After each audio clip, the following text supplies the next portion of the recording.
안녕하세요. 노후이 미덕입니다. 제가 지금부터 들려드릴 이야기는 여러분이 평생 몰랐던 충격적인 진실입니다. 84세 박정순 할머니는 어제 제게 이렇게 말씀하셨습니다. 선생님, 저는 지난 3개월 동안 단 한 번도 무릎이 아프지 않았어요. 40년 만에 처음이에요. 이 할머니가 특별한 수술을 받으셨을까요? 아닙니다. 비싼 치료를 받으셨을까요? 그것도 아닙니다. 단지 제가 오늘 알려드릴 한 가지 비밀을 실천하셨을 뿐입니다. 지금 이 순간 여러분의 관절은 조용히 파괴되고 있습니다. 아무런 경고도 없이 말이죠. 혹시 아침에 일어날 때 무릎이 뻣뻣하신가요? 계단을 오를 때 다리가 아프신가요? 그렇다면 이미 시작된 것입니다. 하지만 절망하지 마세요. 아직 늦지 않았습니다. 제가 87세까지 현역으로 수술을 집도하고 매일 아침 20kg 무게의 의료기기를 혼자 들어 올릴 수 있는 이유가 있습니다. 오늘 이 영상을 끝까지 보시면 여러분도 나이가 들수록 더 건강해지는 비밀을 알게 될 것입니다. 이 비밀은 의료진들조차 잘 모르는 내용입니다. 제가 50년간 수만 명의 환자를 치료하며 발견한 놀라운 사실입니다. 절대 다른 곳에서는 들을 수 없는 내용이니 이 영상을 저장해 두시고 구독 버튼과 좋아요 버튼을 꼭 눌러주세요. 여러분, 지금 이 순간에도 전국의 병원에서는 수많은 어르신들이 관절 통증으로 고통받고 있습니다. 그런데 정말 충격적인 사실을 알려드리겠습니다. 관절 통증으로 병원을 찾는 환자의 90%가 똑같은 실수를 하고 있습니다. 바로 증상만 치료하고 원인은 방치한다는 것입니다. 제 환자였던 81세 김영철 할아버지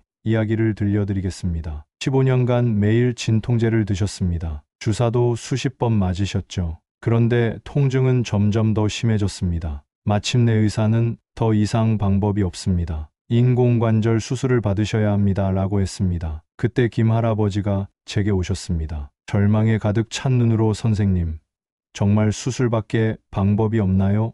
라고 물으셨죠. 그 순간 저는 마음이 아팠습니다. 왜냐하면 김 할아버지의 관절은 아직 충분히 회복 가능한 상태였기 때문입니다. 여러분도 지금 같은 상황이신가요? 약을 먹어도 통증이 사라지지 않으시나요? 날씨가 추워지면 더 아프시나요?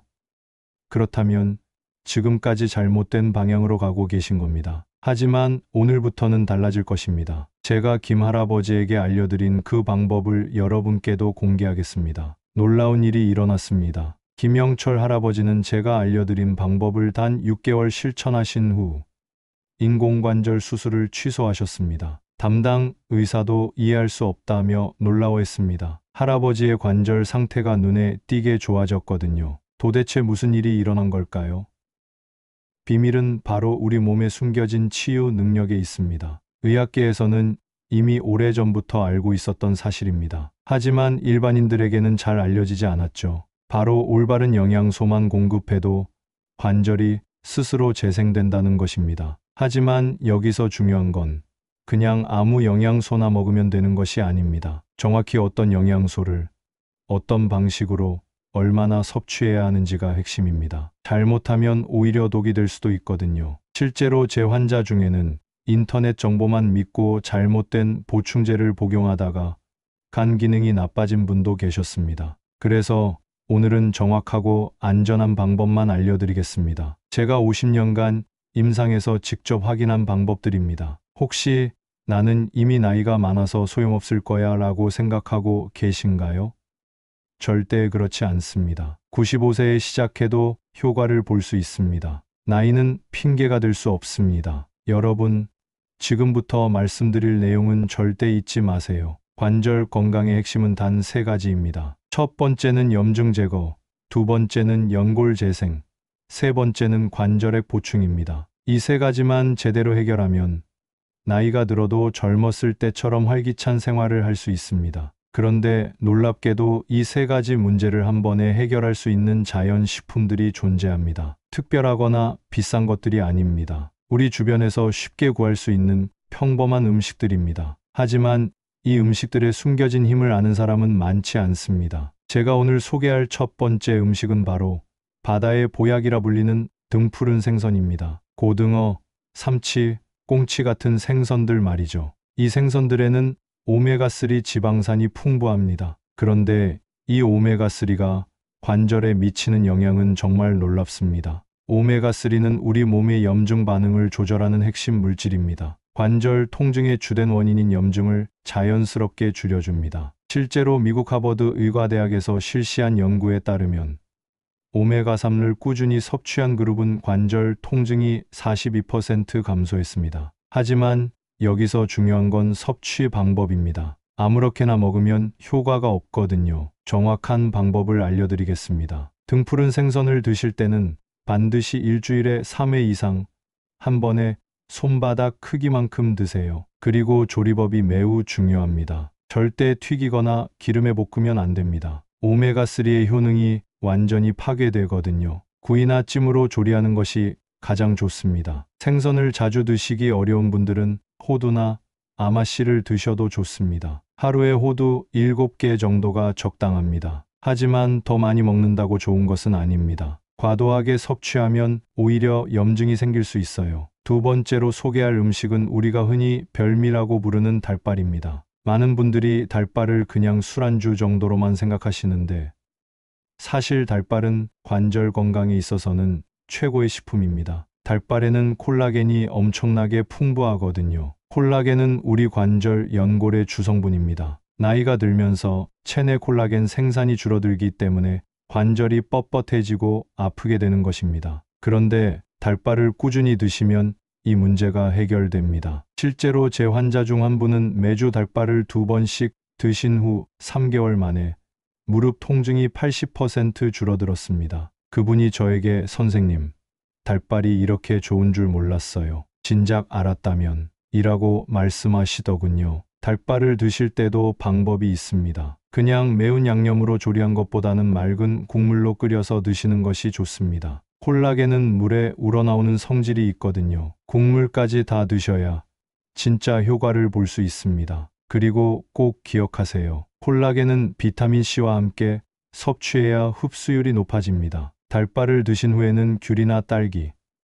키위 같은 비타민C가 풍부한 과일을 드세요. 그러면 콜라겐 흡수율이 3배까지 높아집니다. 달걀이 부담스러우신 분들은 속골이나 돼지족발도 좋은 대안입니다. 중요한 건 꾸준히 드시는 것입니다. 일주일에 2~3번 정도가 적당합니다. 세 번째 음식은 여러분이 예상하지 못했을 것입니다. 바로 색깔이 진한 베리류입니다. 블루베리, 딸기, 라즈베리 같은 것들 말이죠. 이 작은 과일들에는 안토시아닌이라는 강력한 항산화 성분이 들어 있습니다. 안토시아닌은 관절을 파괴하는 활성산소를 제거하는 역할을 합니다. 또한 혈관을 건강하게 만들어서 관절에 영양분이 잘 공급되도록 도와줍니다. 영국의 한 연구에서는 블루베리를 꾸준히 먹은 그룹이 그렇지 않은 그룹보다 관절 염증 수치가 35% 낮았다고 발표했습니다. 베리류를 드실 때는 하루에 한 줌 정도가 적당합니다. 너무 많이 드시면 당분 때문에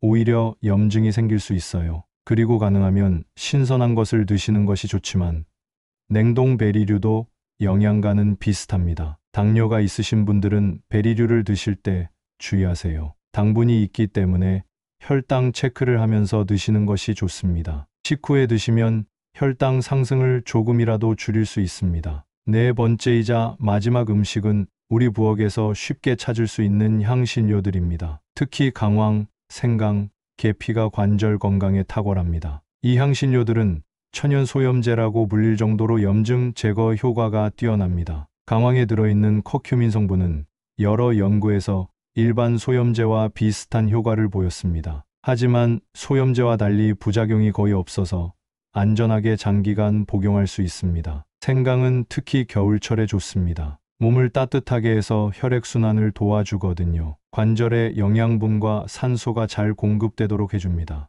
계피는 혈당 조절에도 도움이 되어서 당뇨가 있으신 분들에게 특히 좋습니다. 이 향신료들을 매일 조금씩 음식에 넣어서 드세요. 강황은 카레나 볶음밥에, 생강은 차로 우려서, 계피는 오트밀이나 요구르트에 뿌려서 드시면 됩니다. 지금까지 4가지 음식을 소개해드렸는데 각각 따로 드셔도 좋지만 함께 조합해서 드시면 효과가 배가 됩니다. 예를 들어 등푸른 생선을 구워서 드시고 후식으로 블루베리를 드시고 생강차 한 잔을 마시는 식으로 말이죠. 하지만 여기서 정말 중요한 주의사항을 말씀드리겠습니다. 아무리 좋은 음식도 잘못 먹으면 독이 될 수 있습니다. 특히 우리 나이에는 더욱 조심해야 합니다. 첫 번째 주의사항은 과도한 섭취를 피하는 것입니다. 몸에 좋다니까 많이 먹어야지라는 생각은 금물입니다. 적당량을 꾸준히 드시는 것이 가장 중요합니다. 두 번째는 약물과의 상호작용입니다. 혈압약이나 혈액 희석제를 드시는 분들은 특히 주의하세요.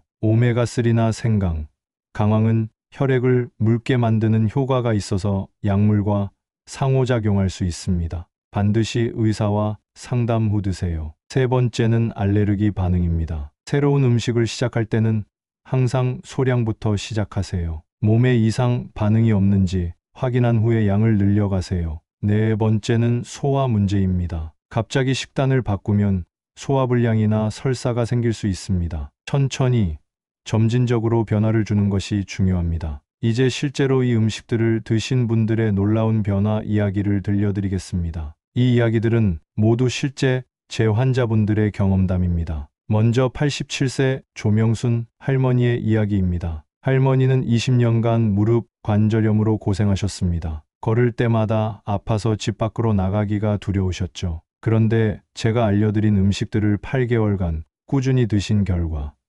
이제는 매일 아침 30분씩 산책을 하십니다. 선생님, 20년 만에 처음으로 손주와 함께 놀이터에 갔어요 라고 기뻐하시더군요. 다음은 74세 이상철 할아버지의 이야기입니다. 할아버지는 손목과 손가락 관절염 때문에 글씨를 쓰기조차 힘드셨습니다. 그런데 6개월 후 할아버지가 직접 쓰신 감사 편지를 받았습니다. 선생님 덕분에 다시 붓글씨를 쓸 수 있게 되었습니다. 이제 서예 동호회에도 나가고 있어요. 가장 인상 깊었던 것은 92세 박순례 할머니의 변화였습니다. 할머니는 관절 통증 때문에 거의 침대에서만 지내셨습니다. 가족들도 포기 상태였죠. 그런데 1년 후 할머니는 지팡이 없이 혼자 걸어서 병원에 오셨습니다. 선생님, 저도 할 수 있더라고요. 포기하지 않길 정말 잘했어요.